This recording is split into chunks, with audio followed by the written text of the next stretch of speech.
the pay for that reservation up until 11:30 or prepaid sila?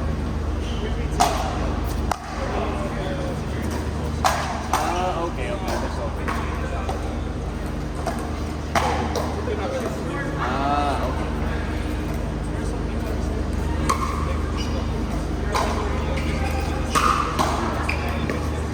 Right.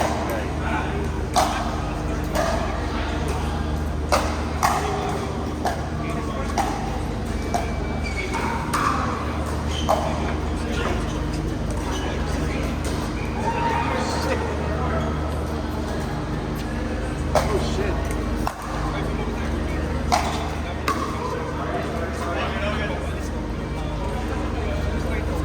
Yeah. Right. We can please everyone.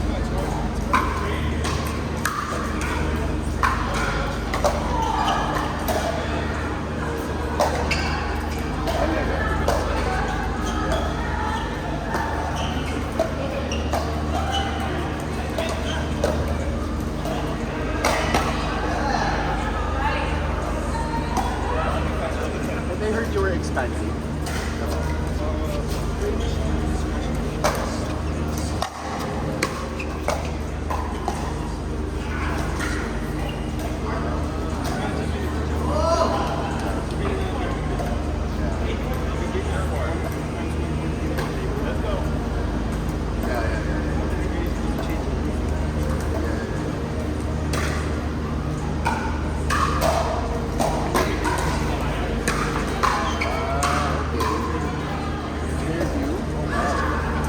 There's a lot of players there. Kasi there's some that visit Fairview still.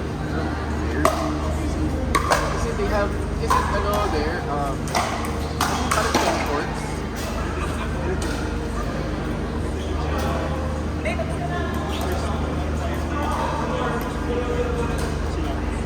Yeah.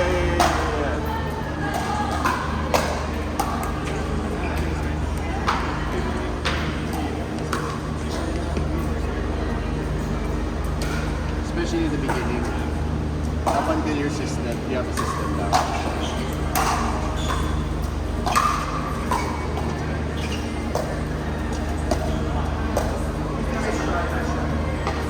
Wala, nag-focus kami sa ito eh.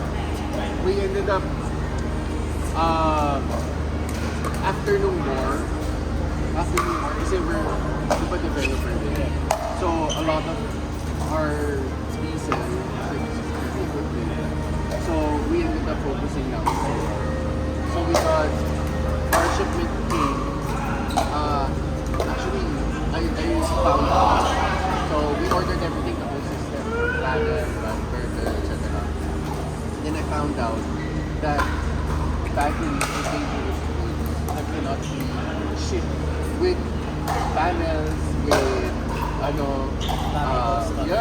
with the mounting frames. So we had, kasi what we did was, we bought the containers kasi wala kaming storage for the equipment, for the materials. And then, so syempre inaral natin how many cubic meters per package this, blah blah blah. So exactly. And then, at the very end, sabi yung shipping company, oh sorry, we can't mix this with this. Yung isang isang container, nakahati doon, battery. So we had to buy 20-footer.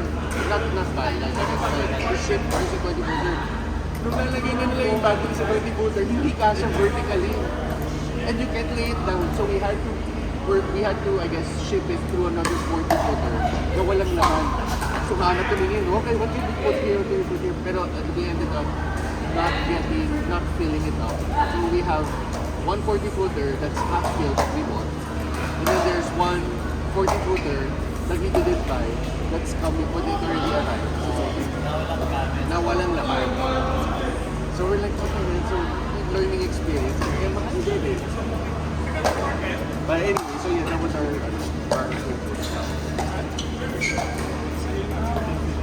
Kailan po? Ito mo galing ka sa kanila? I am the captain.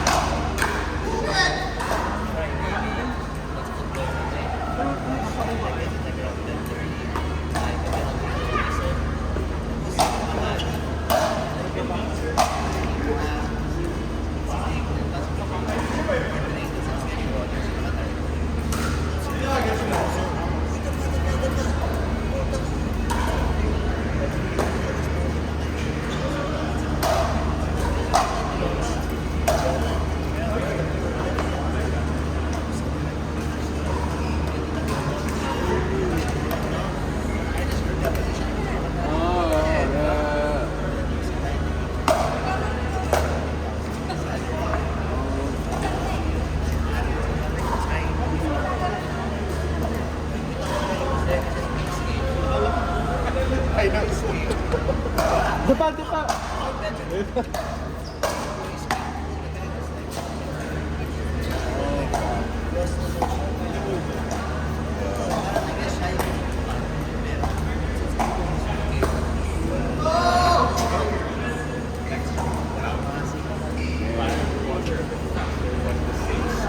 I tell you about the Japanese friend?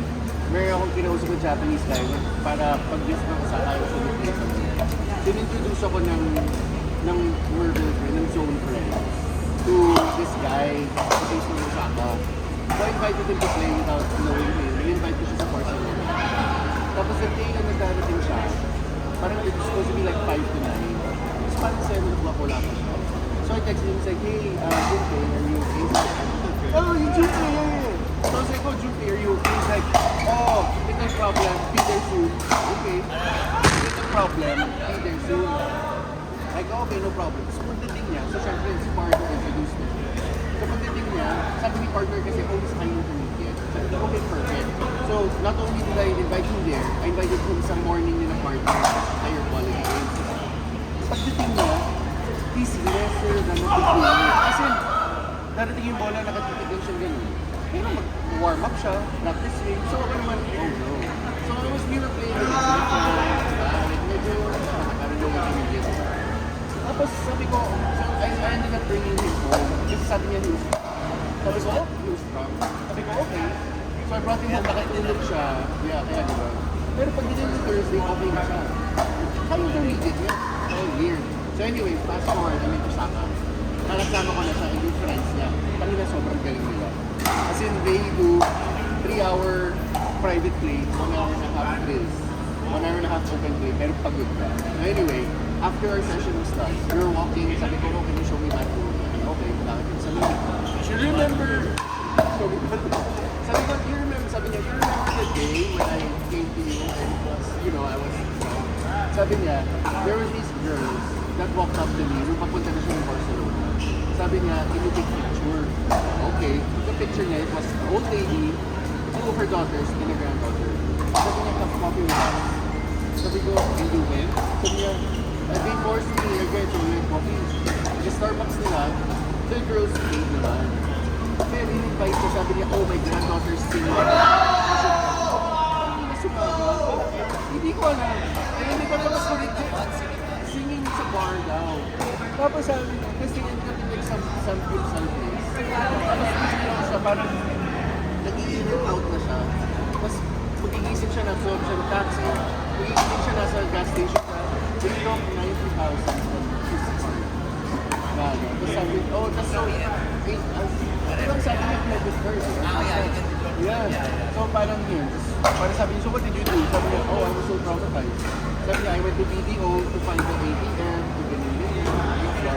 Pero hindi pa niya nakukuha at that time. Just working for no, kasi he has 2 units for Airbnb and Makati.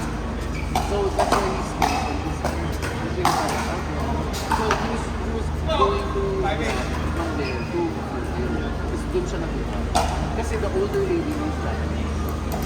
So, you know, siguro kasi may boyfriend na Japanese. Oo.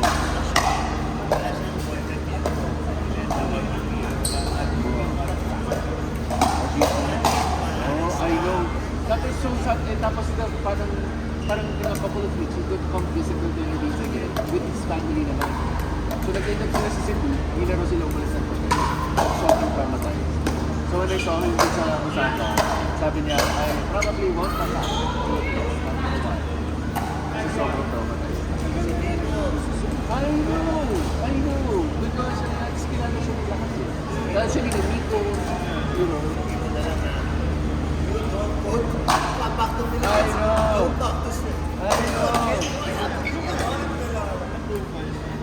Well, it is bro, kasi the Japanese really travel. Kasi alam na nila yung example Japanese. Yeah, with the culture. Yeah. Ito yung Japanese is just Kahit nga Japanese accent pa. Show me bathroom. Right.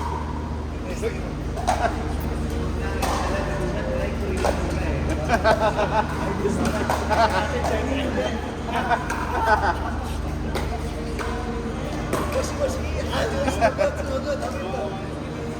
know.